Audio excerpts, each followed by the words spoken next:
6h13 de volta com o Manhã no Ar. E para você que está acordando agora, já vou adiantar o que vai funcionar ou não vai funcionar nesse feriadão. E quem vai trazer os detalhes para a gente sobre o Serviço Público de Saúde e o Comércio é o Fred Rocha, que já está ao vivo. E vem comigo, vamos conversar com ele. Olá, Fred. O setor público vai ficar quase uma semana parado, só vai funcionar os serviços essenciais, né? Muito bom dia, Adriane. Bom dia a todos. Somente os serviços essenciais, como os pronto-socorros, como de praxe, esses aí não podem parar de funcionar nunca, né? Então, os hospitais de grande complexidade aqui na cidade de Manaus vão funcionar normalmente, atendendo aí as demandas durante todo este feriado prolongado. Diferente, por exemplo, do CAIME, que faz o atendimento à pessoa da melhor idade, também os CAICs, que fazem o atendimento para as crianças. Esses atendimentos especializados, eles só vão retornar à normalidade na próxima quarta-feira, a partir das 7 horas da manhã.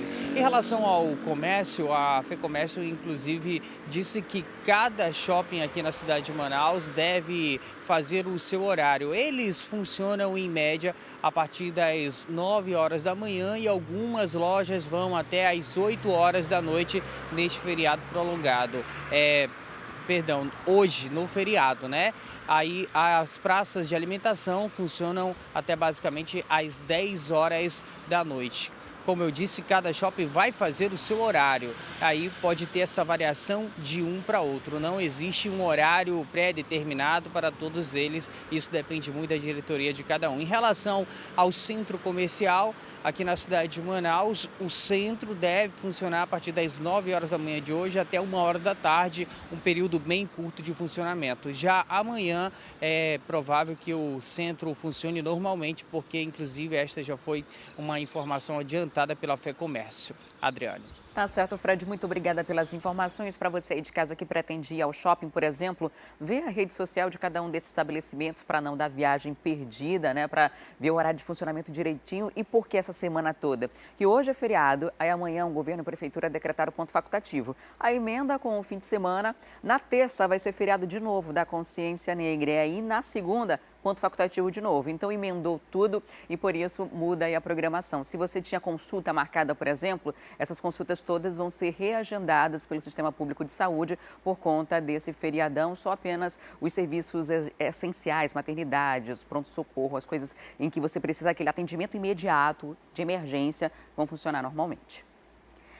E em breve, uma obra bilionária deve atender o estado do Amazonas. Parintins e Humaitá serão interligadas ao Sistema Nacional de Distribuição Elétrica através de Tucuruí. A grande expectativa nesse momento é da geração de empregos. A obra de interligação de Parintins ao Sistema Interligado Nacional, por meio da hidrelétrica de Tucuruí, deve criar aproximadamente 2.300 empregos e demandará investimentos na ordem de 1 bilhão e 100 milhões de reais. O prazo para entrega da obra é de 60 meses. As informações são do edital do leilão aprovado nesta semana pela Agência Nacional de Energia Elétrica. Segundo o documento, o investimento vai suprir as cargas das margens direita e esquerda do Rio Amazonas, abrangendo os municípios de Juruti, Óbidos e Oriximiná, no estado do Pará, bem como Parintins, no estado do Amazonas. No leilão, que vai acontecer no dia 20 de dezembro em São Paulo, além do lote 16 de Parintins, serão licitados outros 15 lotes de concessões em todo o Brasil. No Amazonas, consta ainda o lote 15, que prevê a integração do município de Humaitá ao Sistema Interligado Nacional.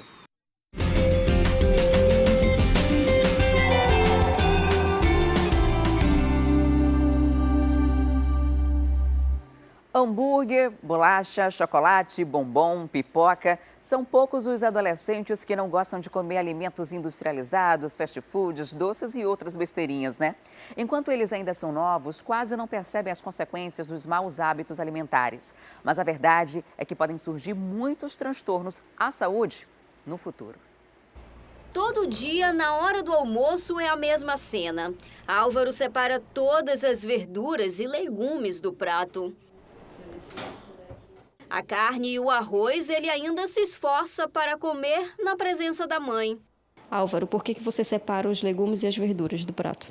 É porque eu não gosto, eu acho ruim quando eu mordo, aí vem um gosto assim ruim, amargo. Mas você sabia que você precisa comer?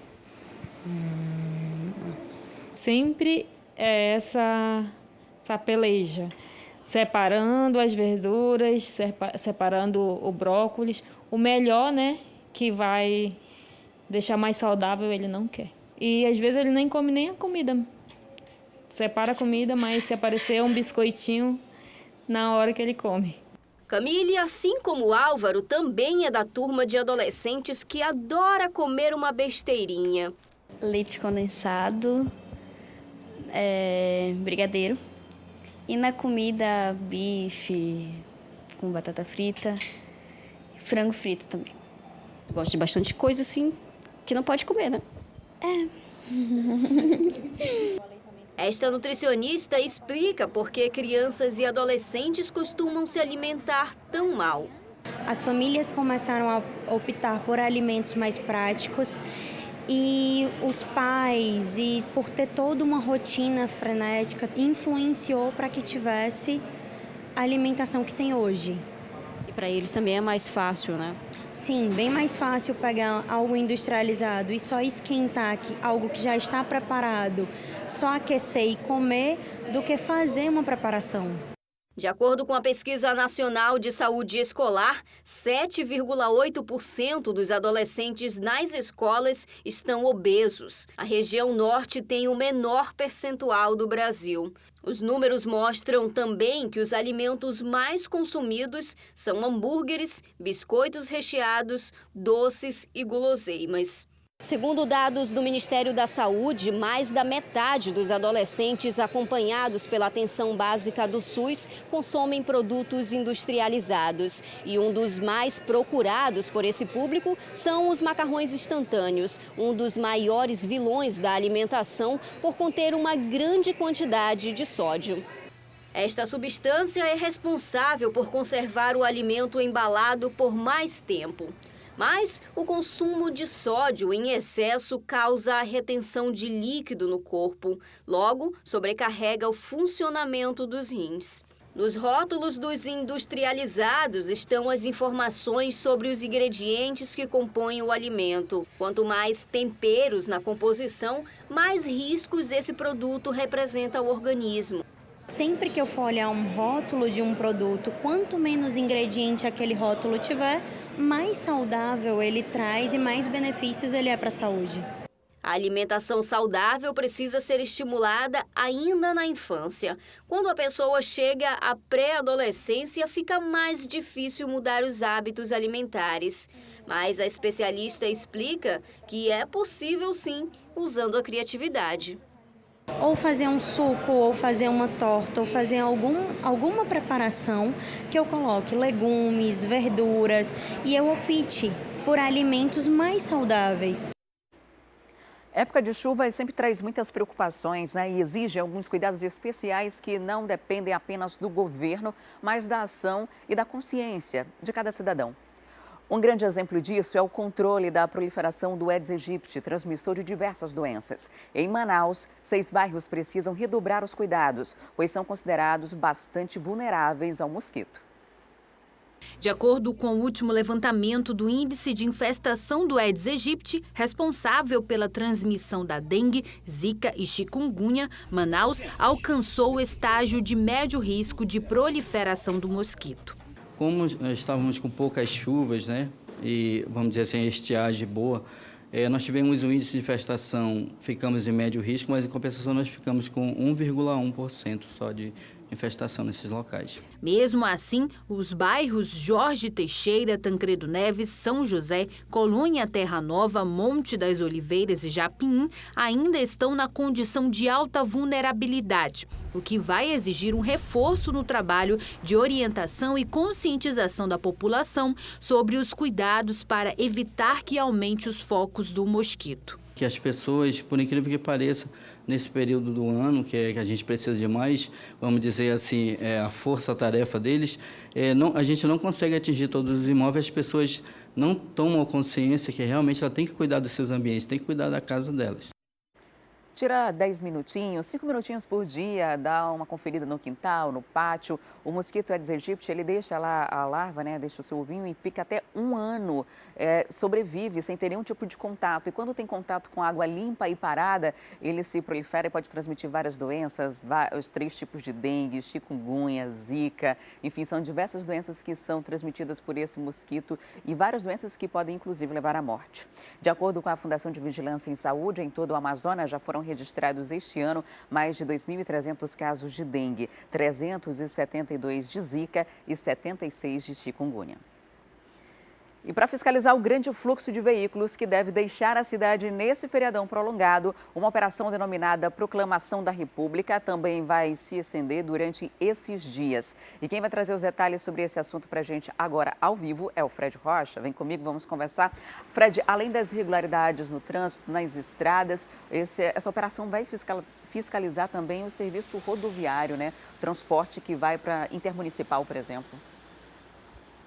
Sim, Adriane. 50 agentes da Agência Reguladora de Serviços Públicos devem fiscalizar as principais saídas daqui da capital, como o BR-174, a M010, a ponte sobre o Rio Negro. O principal intuito é justamente fiscalizar esse transporte rodoviário intermunicipal. A expectativa é de que 20 mil pessoas devam sair daqui da capital amazonense com destino aos municípios, tanto da região metropolitana quanto aqueles mais afastados. Daí a necessidade de fazer esta fiscalização. Por exemplo, é proibido o transporte de passageiros em pé. Também aqueles veículos que trabalham fazendo o transporte intermunicipal não podem pegar passageiros pelo caminho, ou seja, os passageiros eles precisam muitas vezes sair aqui da rodoviária de Manaus, que é de onde os ônibus estão saindo, com destino aos municípios da região metropolitana e também aqueles mais afastados. Vai ser inclusive uma operação não só com a presença dos agentes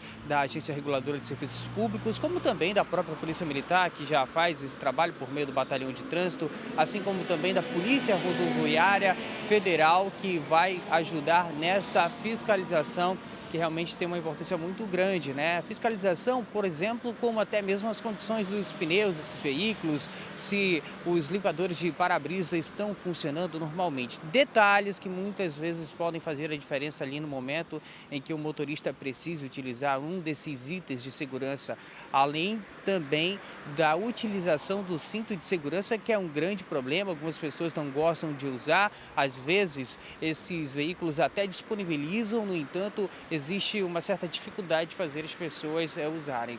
Aí a fiscalização vai ser necessária justamente para atestar que tudo vai estar dentro da conformidade. Inclusive vai ser uma dupla fiscalização a esse transporte rodoviário intermunicipal. A fiscalização já no momento da partida ali da rodoviária, por exemplo, e no meio do caminho, justamente para saber se está todo mundo dentro do que a lei prevê. Adriano. Tá certo, Fred. E aquela dica amiga, revisa o veículo, né? Verifica a condição dos pneus para você que vai sair de casa, vai pegar a estrada, para não ter nenhum tipo de problema. A gente sabe que não tem assistência nas rodovias aqui do Amazonas, então é importante que você já esteja preparado para que nada aconteça. Obrigada, Fred, pelas informações. E agora a gente faz um breve intervalo e vamos voltar daqui a pouquinho para falar sobre o pagamento dos salários atrasados dos médicos. Os deputados aprovaram ontem por unanimidade uma verba extra para o governo quitar essa dívida. Vamos trazer ainda informações sobre a Ponta Negra. O Ministério Público recomendou o fechamento do balneário da Ponta Negra pelo risco de afogamento naquela área. E você vai ver também notícias da área policial. Um soldado do Exército foi morto no São Francisco ao reagir a um assalto. Os detalhes em instantes. Não saia daí.